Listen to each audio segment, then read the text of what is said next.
What's up, cool people? I'm Matt Conroy. Welcome to another music countdown.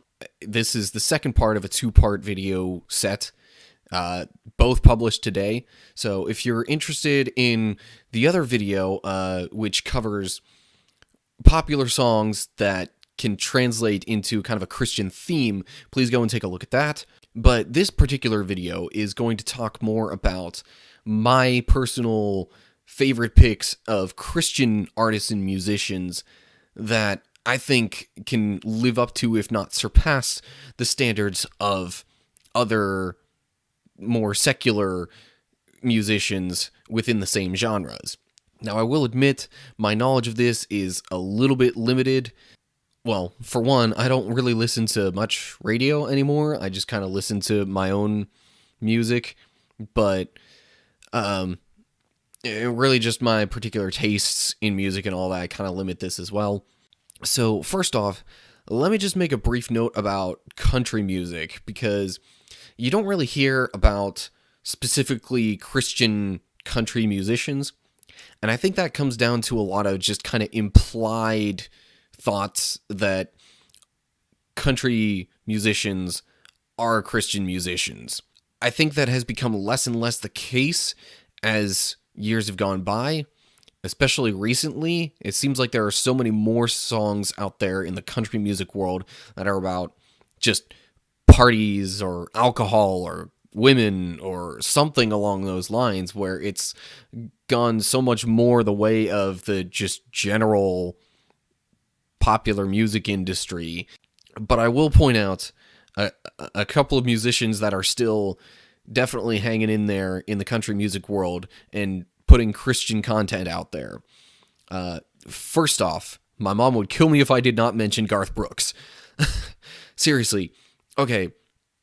First off, guy was super successful when he started off, took a break for 15 years to help raise his kids because he had the money to just take a break like that, and then comes back and is just as popular as ever.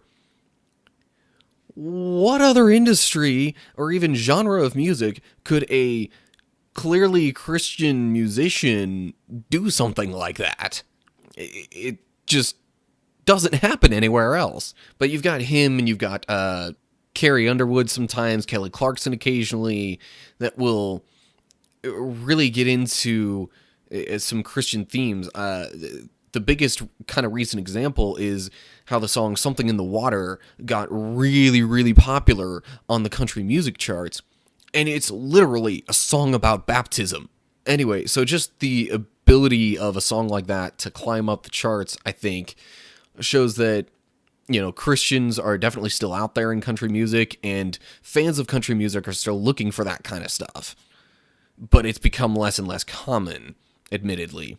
A couple of other genres that I think are going the opposite direction, where Christian musicians are kind of on the uptick, and, really their quality and their content has gotten to be on par with, if not better, than the rest of the music industry in their genres. And I think rap is actually one of these areas.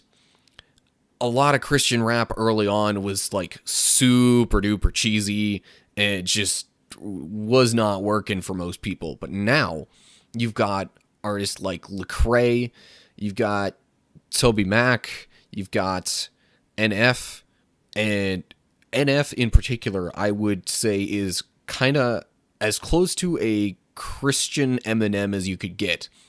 Just the way he sounds, kind of the aggressiveness, I guess you'd say, of his voice and his lyrics really are strikingly similar in my mind to Eminem. So those are three artists I would point to if you're looking for Christian rap that serves as a actually good quality fill-in to the popular rap music out there. But then I have to get to my favorite genre, which is rock music, especially Christian rock music. Holy cow, there are so many choices to go between if you want quality Christian rock music. Like, I listen to both Christian and secular rock music, but really, it's just because I like the music. And I think the quality standards are like right here. They're completely even with each other. And if you want some examples of good Christian rock groups, you've got Skillet, which is like the most popular one out there right now, even getting radio play on some non-Christian radio stations. That's like really super rare. That doesn't happen these days, and yet Skillet is doing it. So you've got Skillet, you've got Thousand Foot Crutch, which is a slight rap rock fusion. I guess I'd put it more on the rock end of things. And then you've got Disciple, you have Red, you have Demon Hunter if you're into some of the more hardcore kind of stuff. And those are just currently active examples. Plus, then if you're kind of a little more on the chill side of the rock music spectrum, or you want musicians with a more obviously Christian message to them, I would point specifically to the band Cutlass. Recently, they've kind of gone slightly more the way of what most people would call contemporary Christian music, but they also throw some rock in there. And Jeremy Camp also kind of toes that line quite a bit between rock music and just more specifically focused Christian music. So, again, if you didn't watch part one and you're interested in seeing kind of the other side of the spectrum with popular music that can translate well to a Christian context, please check out that video. And yeah, otherwise, I hope you enjoyed this one. Like and share if you did. Subscribe to see more of this stuff as I'm putting it out there. And leave comments down below for things that I can talk about, whether music related or otherwise. And yeah, I hope you are all doing well, and I will see you in the next video. Later.